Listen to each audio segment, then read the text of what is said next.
Start as sir. Okay. Good afternoon, everyone. I hope you all can hear me very clearly. So we shall begin with the second unit of this paper, which is British Poetry and Drama, which is from 14th to 17th century. And I'd already started the discussion on the previous unit. We had taken 2 classes about it, which was the discussion of Geoffrey Chaucer, his life and his poetry. In relation to it, we had discussed the general prologue, and I had told you to read the general prologue in details. Even if you have not read it till now, you can ask questions about it. But since we are starting the second unit, please go through the first unit very thoroughly. So General Prologue by Chaucer is the first unit, and the second unit is also a collection of poems by Thomas Watt, Edmund Spencer, Isabel Whitney, and John Donne. So we move on as the century moves. Now we have reached the 15th century. Here we shall briefly know about the Renaissance, as you can see in the introduction. I will read what is written in the introduction. I will tell you what Renaissance actually meant. So the Renaissance is not only known for producing the greatest dramatists such as William Shakespeare, Christopher Marlowe, Ben Jonson, John Webster, and others, but also for the freshness and vigor of its poetry. So Renaissance, this word actually means rebirth. There's a glorious time which produced lot of beautiful literature and lot of good writings. And along with them, the best known authors were William Shakespeare, Chaucer, Christopher Marlowe, Ben Jonson, and John Webster. So we shall read some of the poems of this age, which is the 15th century, and know about what are the themes and also talk about what were the poetry like. The poetry of the age opens with the publication of the volume known as Totel's Miscellany. This is a particular book which was published in 1557. One of the chief writers of this age, Thomas Watt, with whom we shall begin this particular unit, is squire to the king, who had also written a number of poems. He had traveled to Italy on several occasions and was the first to introduce the sonnet to England. Sir Thomas Watt was born in 1503. He adhered strictly to the Petrarchan model with such fine effect, which was used at a later date by John Milton and Rossetti. In this unit, we will be focusing on Sir Thomas Watt as a Petrarchan sonneteer and especially look at his 2 poems, Whoso list to hunt and They flee from me, and understand in which Thomas Watt is a representative Renaissance sonneteer or a poet from England. So we have heard this term Renaissance, and I will briefly talk about what Renaissance is, and we shall then move on to what you mean by a sonnet. Sonnet is a poetic form, but before that, let's look at what is Renaissance. The Renaissance, which literally means rebirth. So Renaissance means rejuvenation or the rebirth of someone or a particular age. Is the name applied to the period of European history following the Middle Ages. It is commonly said to have begun in Italy in the late 14th century and to have continued in Western Europe through the 15th and 16th centuries. What had happened actually during this time was the arts of painting, sculpture, architecture, and literature is thought to have reached a level of distinction which was not surpassed by any other culture or civilization in any age. So this was the time when literature, sculpture, painting, and all these things was majorly influenced by the Italian painters, and it was a glorious time for England. The development came late to England in the 16th century and did not have its flowering until the Elizabethan and Jacobean period. Sometimes, in fact, Milton, a great poet, John Milton, 1608-1674, is said to be the last Renaissance poet. So Renaissance was a time of rebirth when there was a lot of good activities, a lot of creative activities happening in the field of literature, sculpture, architecture, painting, and other forms. Now let's look at 2 terms here, and we'll talk about poetry after this. 2 terms, Renaissance and Humanism. Its origin, it has been talked about here. In 1860, Jacob Burckhardt articulated the significant concepts of Renaissance and humanism in his book on cultural history, the civilization of the Renaissance in Italy.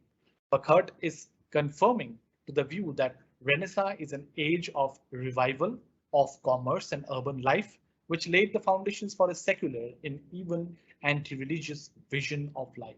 So Renaissance was a time when the glory of England came back to it. Renaissance was a time of creativity. Renaissance was a time of rejuvenation. Renaissance was a time of great belief and more systems.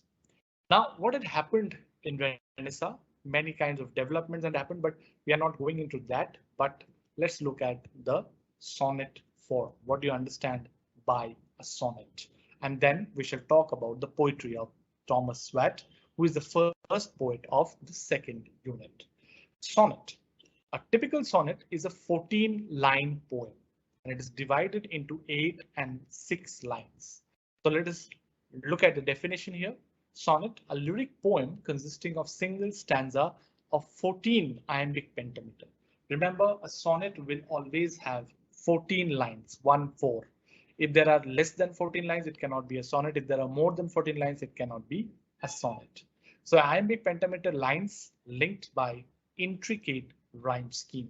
There are two major patterns of sonnets. So it is said that before sonnet form came into England, it was popular in Italy. So this particular person, Thomas Watt, was the first person who made sonnet very, very popular in England. But it was Shakespeare who gave sonnet writing the ultimate glory. The Italian or Petrarchan sonnet, named after the 14th century Italian poet Petrarch, falls into two main parts. 8 lines is octave, having a rhyme scheme of ABBA, ABBA, and sestate, which is CDE, CDE, or even CDC, CDC. So Petrarch, this great poet, this Italian poet, is said to be the creator of the sonnet form, and it first was seen in Italy before it came into England. Just remember these technical details. The Earl of Surrey and other Englishmen, they were influenced by Petrarch, who had written many beautiful sonnets, and they started writing English sonnets in English language. That is how it was influenced by Italy, but it became popular in England. The Earl of Surrey and other English experimenters in the 16th century also developed a stanza form called the English sonnet or the Shakespearean sonnet. Remember, Shakespeare also had written a number of sonnets, which is around 154. And he also followed a particular rhyme scheme, which was ABAB, CDCD, EFEF, and GG. There are others who had written sonnets like Spencer, but for now, you can just remember that sonnet as a form came from Petrarch, from the country of England. It became popular in English, from the country of Italy. It became popular in England through the hands of Earl of Surrey, Shakespeare, and of course, Spencer. Now we shall talk about Sir Thomas Watt, who was one of the first people to write sonnets. And he was someone who had written sonnet before Shakespeare. Sir Thomas Watt, 1503 to 42. His lifespan, was one of the most glorious poets and sonneteers of Renaissance England, who was much influenced by the Italian sonneteer Petrarch, as I said, Petrarch, Petrarch. And following his model of sonnets, Watt introduced the Petrarchan sonnet form in England and revolutionized the Renaissance poetical tradition. The lyrical quality of his sonnets makes him one of the unparalleled poets of English tradition. So he was very close to the court. He was himself a great writer, and that is why he became so famous. Now, this is the poem that we shall be reading. I am reading it slowly. Please follow the lines, everyone. Whoso list to hunt. This is the title of the poem, and it's also the first line of the poem. Whoso list to hunt, I know where is an hunt. But as for me, helas, I may no more. The vain travelleth, hath wearied me so sore. I am of them that farthest cometh behind. Yet may I by no means my wearied mind. Wearied means tired. Look at the words. These words are thousands of years back. So the kind of English we use now was very, very different back then. Draw from the deer, but as she fleeth afore, fainting I follow.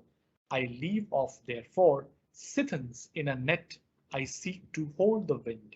Who list her hunt, I put him out of doubt.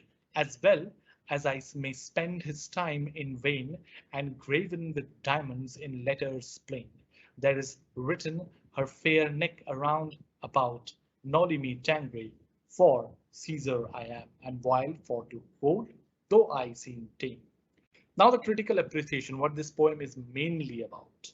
The poem, Whoso Lists to Hunt, begins with a question in which Sir Thomas Watt asks the readers who enjoys the hunt as the poet knows of a female deer. So it's a female deer, what in Hindi we may call hiran. So if you are hunting a deer is always running here and there. It is very difficult to hunt a deer. You know, moreover states that he is no longer chasing the deer, as all his earlier efforts went in vain, and he feels himself to very tired after chasing the deer for so long. So the poet is saying that he has chased a deer or a person for very long, but now he is tired. He does not want to chase that person for very long. Now he's at the end of the party, which is trying to hunt the deer.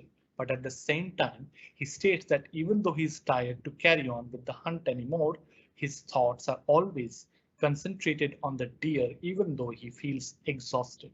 That even if he is very, very tired, he's very, very exhausted, he feels that his mind is concentrated on the thoughts of the deer. Next, the poet makes a comparison where he states that as it is futile to catch wind in a net, similar is his hunt of the hind. So wind, Hindi में हम हवा कहते हैं. If you want to catch a wind in the net, it will always become futile because you cannot catch wind. हवा को आप कैसे पकड़ सकते हैं? So that is similarly saying that when I go to hunt a deer, it becomes a very difficult task for me because the deer always runs from here and there, and I cannot run after the deer because I'm not that swift, I'm not that fast. In other words, the hunt seems to be fruitless. The poem ends with the diamond lettering around the neck of the hind, which asks not to touch her as she belongs to Caesar, and that though she seems tame, she is actually wild. So what is the poem about here? The deer is reference to a beloved. The sonnet is talking about a beloved who is not really responding to the feelings of the poet. The poet loves the beloved dearly, but the beloved does not reciprocate the same kind of intense feeling. So he feels sad. He does not want to chase the deer or the quote unquote beloved in the same manner which he had done earlier. He's now tired. He wishes for some kind of reciprocation, some kind of answer from the beloved, but he's not getting it. You see, this is a typical example of a love sonnet where the subject of love has been shown through the example of a hunter and the deer, that the deer runs from here and there and the hunter goes around the deer but is finally getting tired. So this is the first poem, that Whoso List to Hunt. Now I'll take a short pause here before going on to the next poem, They Flee From Me, and see if you have any questions to ask. If you have any questions at this point of time, please ask in the chat box or in the Q&A live event. You might have access to the Q&A question and answer. There's a particular window here, so please ask your questions there. Before I move on to the next poem, please ask your questions at this point of time. I'm giving you 2 minutes here.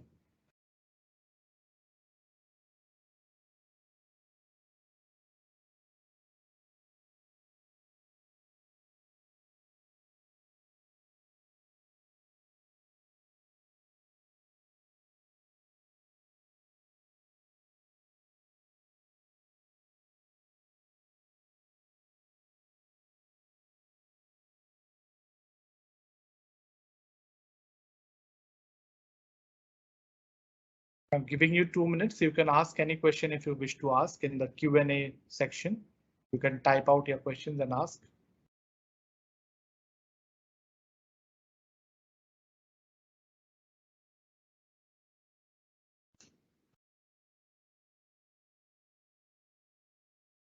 Okay, I will zoom the study material. Some of you cannot see it. I will zoom it more. What is the end of the poem? The end of the poem is that the deer says, the deer or the beloved says that do not run after me. I am not yours, but I am Caesar's. I am someone else's. So I cannot reciprocate to your feelings. And someone had asked, I think Shruti has asked about the general prologue. I will give you a brief idea towards the end of the class. But other than that, if you have a question about the present discussion that is going on, please go ahead.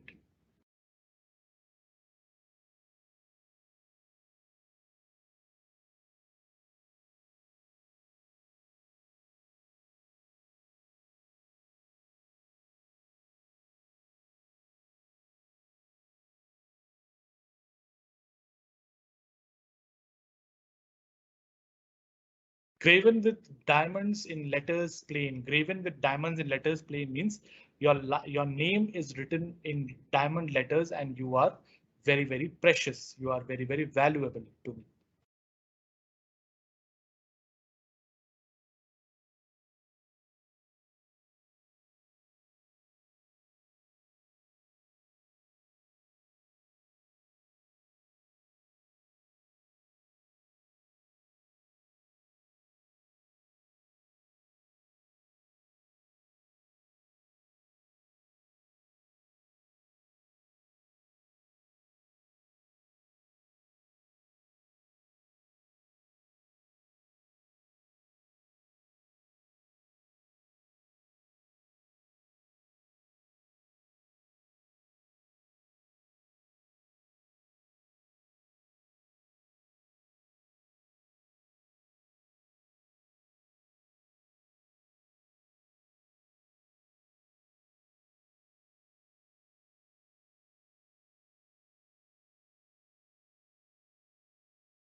Okay, I'm assuming that uh, let's see what are the plans. What are the main themes of the sonnet? The main theme of the sonnet is that when you expect love from the person and you do not get that same amount of love, it becomes very problematic and it becomes very sad. Which book you are teaching? This book is available on the SOL website. Go to UG study materials, go to English Honors second semester, and you'll see on the left hand side you have the PDF of this book.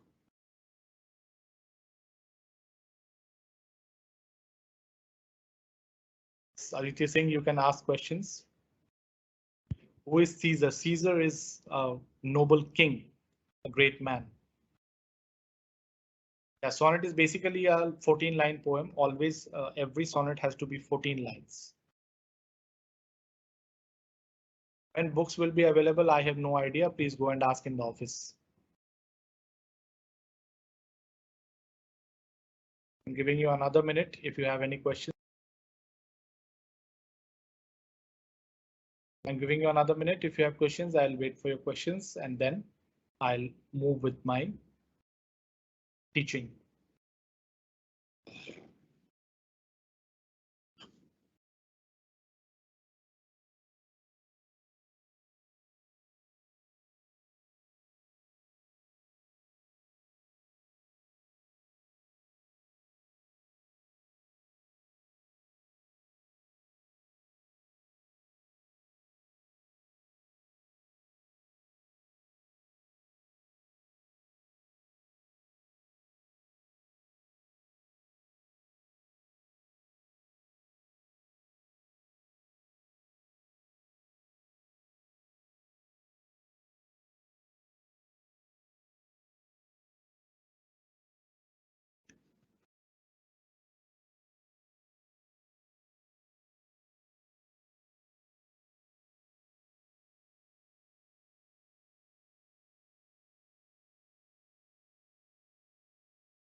Okay, so let's move ahead with the next poem. Since some of you had requested to increase the screen size, I've increased it. So the next poem is by the same author, Thomas Watt, and it is titled The Flee From Me. They flee from me. Flee means run away. They flee from me that sometime did me seek with naked foot, stalking in my chamber.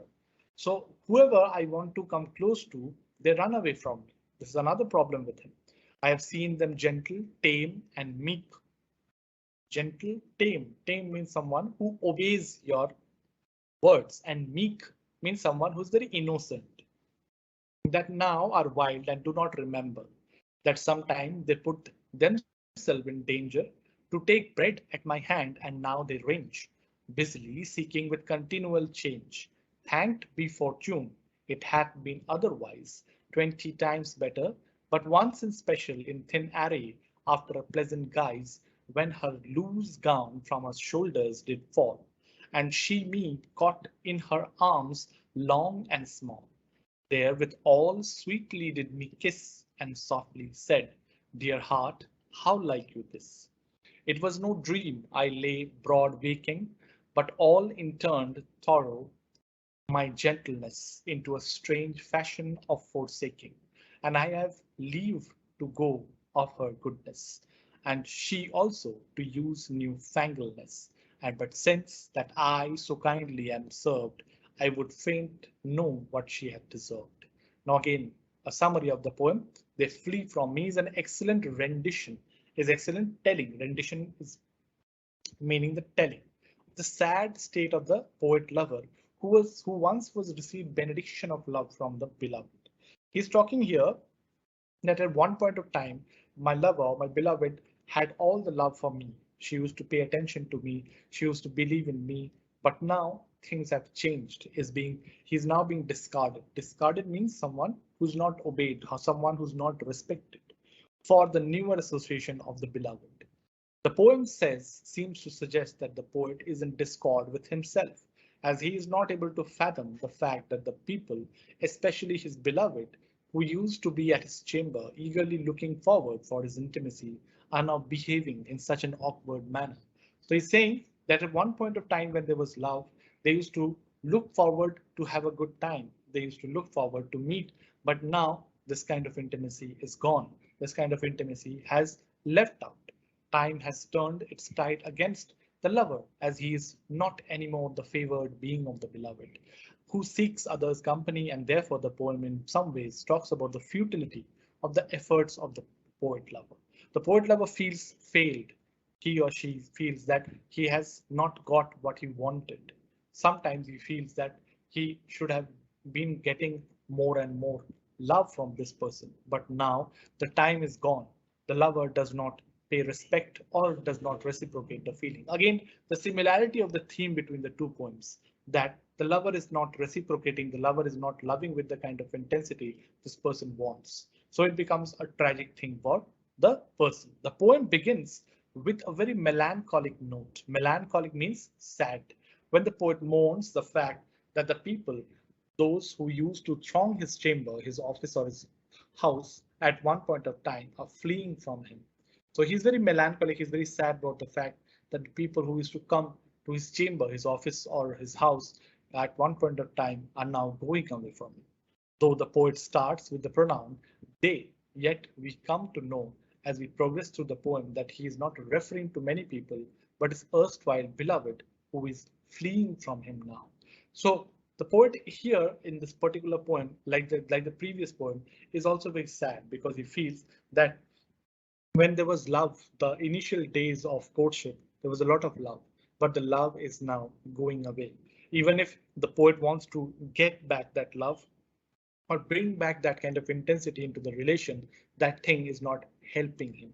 That thing is not becoming reality. That thing is not becoming what he wants or the way to it. So the poem is overall melancholic. The poem is about change of time. Poem is about how feelings change and how people change along with the feelings. That is why the poem's tone is sad and melancholic. So I'll move on to the next poem. Here you can read about the sonnet. People who are asking questions about the sonnet will get their answers here. So please read this particular book. It is easily available on the SOL website. You just go there, you look for UG study materials, and you can easily find it.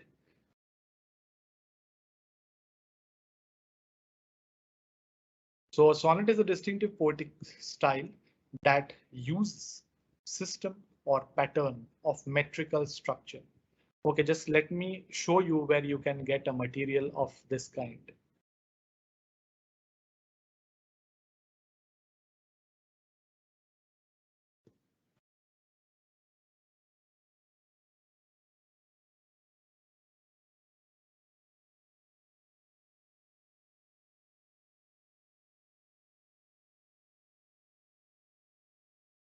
I hope you all can see. Here you go on to the DU SOL website. You click on the SOL website.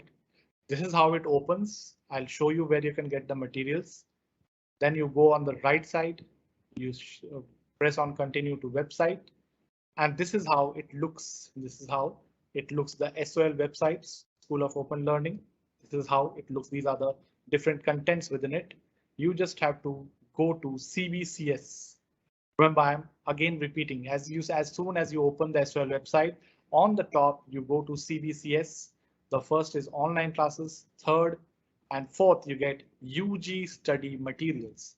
You go to UG study materials, you come towards the end where you'll see English Honors second semester. You go to this place, English BA Honors English semester 2. You have to go here to get this particular PDF from which I'm teaching you people. So this is first you go to CBCS, then you go to UG study materials, then you come downwards. Just a second.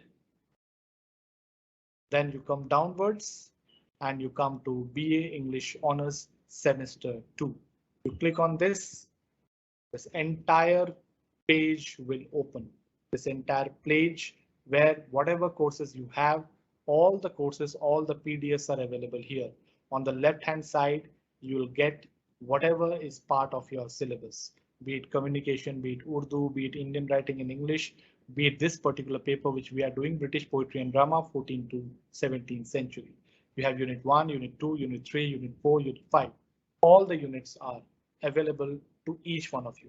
So please do not be confused. Please do not wait for your books. Read from this particular PDF soft copies and follow the classes very, very diligently. That is my only request.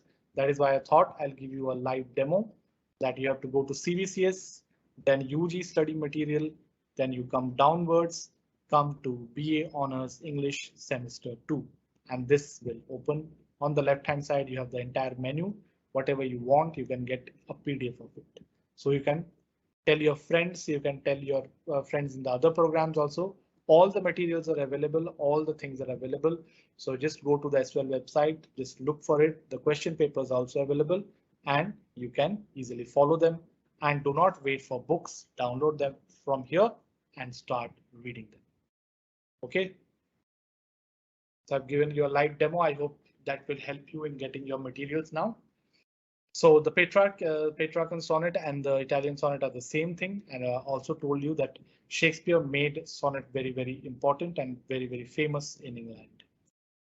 Next, we move on to the next part. Another famous writer called Edmund Spencer. He was also very, very famous for his sonnet writing. His sonnet writings are also written around the theme of love. So there are two sonnets which are part of your syllabus. Sonnet that is termed Sweet Warrior and sonnet One Day I Wrote Her Name. So Edmund Spencer is one of the foremost poets of Elizabethan age, who is not only known for his sonnet sequence Amoretti. So he's famous for his sonnet sequence, about 88 sonnets he had written, and this entire book is known as Amoretti, but also for the poems such as Prothalamion and Epithalamion, as well as for the Fairy Queen, which is thought to be his magnum opus. Magnum opus means the main book. So this is how he has written. His works represent the poetic vigor of the Renaissance, and therefore he can be considered to be the epitome. Epitome means the most important author or the most important poet of the Renaissance times, though often John Milton is being regarded as so. So in this unit, we shall read about his two sonnets. The first sonnet I'm skipping, you can read it yourselves. Again, this is about love and how it is addressed to his wife, Elizabeth Boyle. So Elizabeth Boyle was his wife and he was deeply in love with his wife and he talks about his things in detail. The sweet warrior, I'll leave this sweet warrior part. I will talk about. One day I wrote her name. There's another sonnet that he had written. If we count the lines here, there are 14 lines. It's a very beautiful sonnet. It's titled One Day I Wrote Her Name. One day I wrote her name upon the strand, but came the waves and washed it away. So when I wrote her name, my beloved's name, when I wrote on the strand, the waters came and washed it away. So it took it away. Again I wrote it with a second hand. Again I wrote it, but came the tide and made my pains his prey. So when I wrote it on the sand, the waves, the water came and again washed it away. Vain man, said she, that dost in vain essay. Vain man means someone whose efforts go in vain. A mortal thing so to immortalize. So if you're trying to immortalize someone who is immortal, now who is a mortal? Mortal are human beings. People who are born will die someday. Who is an immortal? A person who will never die is an immortal. For I myself shall like to this decay, and my name might be wiped out likewise. Not so, quod I, let baser things devise, to die in dust, but you shall live by fame. My verse, your virtues shall rear, shall eternize. So even if I'm trying to write your names and they are being washed away, they are being destroyed, they will go away, but I will make you immortal. Immortal is Amar through my verses, through my writings. I will write so beautiful poetry, so beautiful immortal poetry that people will always remember you through my poems. And the heavens write your glorious name when, where when as death shall all the world subdue, our love shall live and later life renew. So even if I try to write the poems or even if I try to write a name, it is being washed away or destroyed by someone else, my poems will always be there. They'll always be immortal. And as my poems will live for the century, your name will also be lived for the century. Along with my poems, you will also get the taste of immortality or you will also become Amar. Now I request each one of you to read the poem very, very attentively and take 2 to 3 minutes. And then I will again, not 2 to 3 minutes, I'm giving you 1 minute here. Read the poem, pay attention to the lines, and then I'll explain what the lines mean. So please read the poem very, very carefully and attentively.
So I hope you all have read it by now. Let's look at what is being said as critical appreciation, which I hope is clear to most of you. One Day I Wrote Her Name talks about immortalizing his love for the beloved in glowing terms in his verses. So the only way you can immortalize the love of your beloved is by writing beautiful things, because all the other things will one day vanish, it will all go away. The Sonnet 75 of Amoretti is not only a celebration of the poet's love for the beloved, but also his verses. It is true that it is because of the love for the beloved that the sonnet sequence sees the light of the day. It is also true that without the beloved, the poet lover would not have created the verses which can immortalize their love. Thus, the verses and the love for the beloved are dependent on each other in their organic way. So, to immortalize your love, you need to write something very good so that people will always remember you. And also to write something very good, your love also needs to have that power, that intensity that will inspire you to write. That is the beautiful example that has been given through this poem. Now we move on to the next author, but before moving on, I shall stop for some time and take some of the questions. Next is Isabella Whitney, To Her Constant Lover. This is also the next poem that we shall be reading. But before moving on, if you have any questions, please ask in the Q&A section. I'm waiting for 2 minutes again.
Yes, Shruti has written these poems are reminding her of Shakespeare.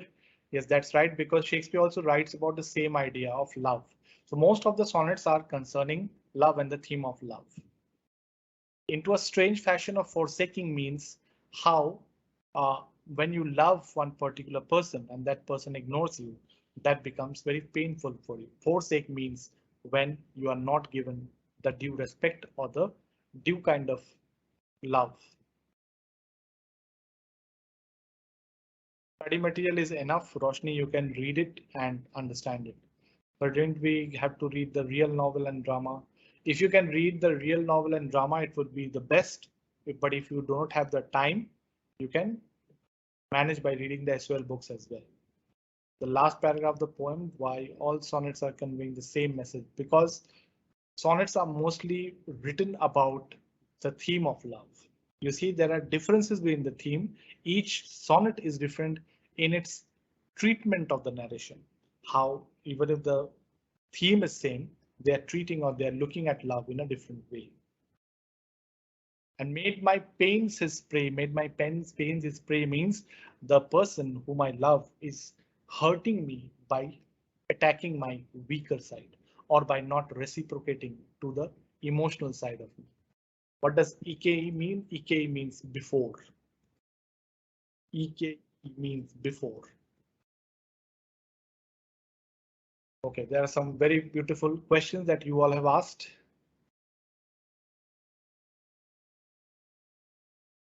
Eke my name be wiped before my name is wiped out. I will make you immortal. I will make you someone who will be remembered by all the generations to come. I'll give you another minute. If you have some more questions, you can ask before I start with a new poem again.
Okay, so let's move on to the next poem. This will be the final poem for today's class.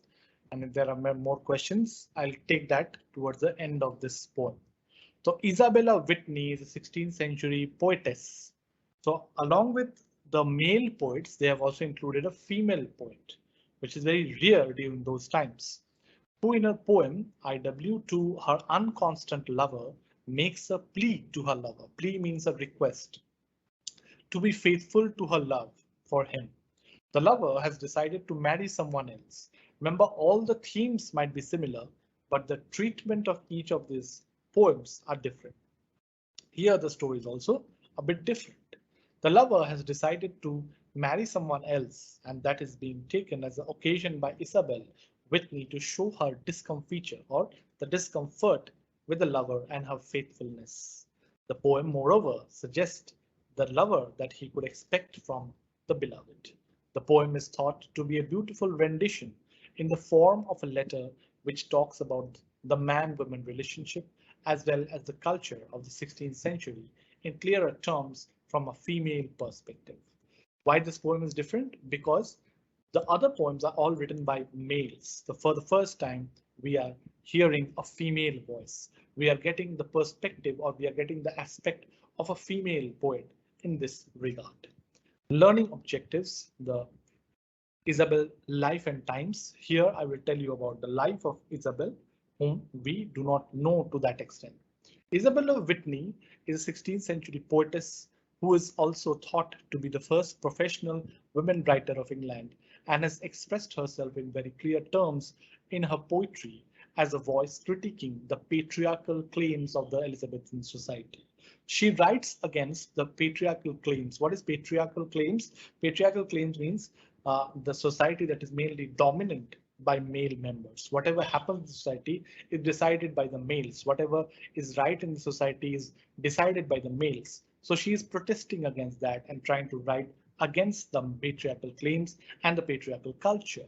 She was born in Cheshire, England, in the influential Whitney family, lived and worked in London in 1573. Don't need to remember this, just hear it for the sake of it.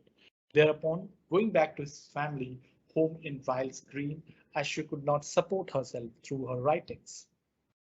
In 1580, Isabel Whitney married Richard Elder Shaw. They had two children, Mary and Edmund. Whitney, as a professional writer, tried to be in close contact with the publishing world for the then times. But she, as it all happens with all women writers, she did not get recognition when she was alive. But many years later, people thought that as a female voice, she should be read, and also she has written some very good poetry. So as close to her unconstant lover, this is the poem's title. As close as you your wedding kept, yet now the truth I hear, which you ere now might me have told, what need you nay to swear. We're saying that I am very close to you, but now you're getting married, and this thing is not giving me good ideas. You know, I always wish you well. You know, I always wish you well. See the words.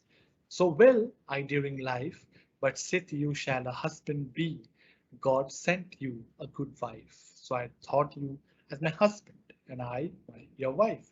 And this where so you shall become, full boldly may you boast, that once you had as true a love as dwelt in any coast. So I have given you the most beautiful form of love, which does not exist anymore in this world, whose constantness has had never quality, and if you had not begone, and yet it is not so far past, might again be won, if you so would, yeah, and not change, so long as life should last. But wife that needs you marry must, then farewell, hope is past. Since you're going away, I don't want to keep you here, but remember, I will always love you, and I have always loved you. But you are the one who's leaving me and marrying someone else. So this poem is also about love and betrayal, and also about sad feelings and being melancholic. And if you cannot be content to lead a single life, although the same right quite be. Then take me to your wife. And if you are not content with a single life, because you see, there will be no one who will love you like me. So shall the promises be kept that you so firmly made. Now choose whether you will be true or be of sin's trade, whose trade if that you long shall use, it shall your kindred stain. Example take by many a one, whose falsehood now is plain as by Aeneas first of all. Aeneas is the hero of Aeneid, the famous epic written by a great Greek writer. So he's comparing this lover with a Greek hero, that what you had given me, you was the best thing. But Dido, queen of Carthage, is like, you're leaving me now, so I'll become all melancholic. I'll skip a few lines here. Then medias are all part of the Greek culture and got fleece of gold and also had of her time. That time all kind of things be cold. He took her ship and fled away, regarding not the vows that he did more so faithfully unto his spoken vows. So I will always wait for you. When your ship will come towards my place, I will look for you. But you might not give me that kind of respect, that kind of love, which I wanted from you. How durst he trust the surging seas, knowing himself forsworn? Why did he escape safe to the land before the ship was torn? I think King Aeolus stayed the winds and Neptune wooed the seas. Then might he boldly pass the waves, no perils could him slay. So this is the poem that goes on very long. You can read it yourselves. Even if you don't read it, just read the summary and it will be very beautiful. Now I'm telling you what is part of this poem. Isabel Whitney, this particular young gentleman to her inconstant lover, is written in epistolary form, in a form of a letter. She's kind of writing a letter to her beloved or to her, the person who is the part of her lover life, where she hears that her lover is going to get married to someone else. The lover has tried his best to keep this a secret so that the beloved does not come to know of it, yet she comes to know. In the course of the poem, the poetess makes an attempt to present her point of view, sometimes as a jilted woman who keeps on reminding her lover that he has done gross injustice by abandoning her, and sometimes in the voice of a counselor offering her lover advices, but not meant. So overall, this poem talks about how this woman loved this particular man, but this particular man did not consider this love enough and went away to someone else to get married to. So this is how this happens. You see, each of these sonnets are full of the whole. This is not a sonnet, this is a love poem. So this love poem is also different from the other sonnets that we have read till now. Now, the only thing is that this poem is quite long. Now, what you need to do is read the poem, understand it, and whatever questions you have, you bring it up in the next class, which is tomorrow.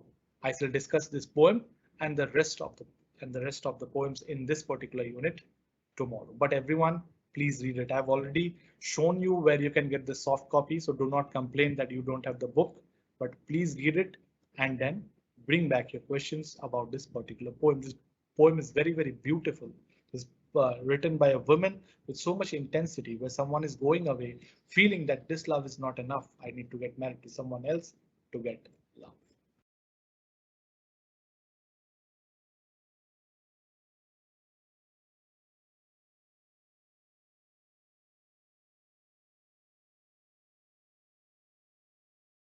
Okay, was the screen not visible to all of you? I don't know what happened in between. This is the poem that I was telling you all about. No problem if you could not see, just read the poem to her unconstant lover and try to understand the themes. Even if you don't understand, I will make you understand in the next class, because today's class is of 1 hour only. And in the meantime, if you have any questions, please ask them. And another question that I had seen is about the general prologue, which I will also explain in another 2 minutes. I'm giving you 2 minutes to have any final questions from today's class. Whatever questions you did not get answer about, I will answer them in the next class, which is tomorrow. Okay, so don't worry about your questions, but please read the book now. You know where the soft copies are available on SOL website. Go to that link and start reading it. Don't complain that you haven't got the books. You can easily get the book from the SOL website and read it.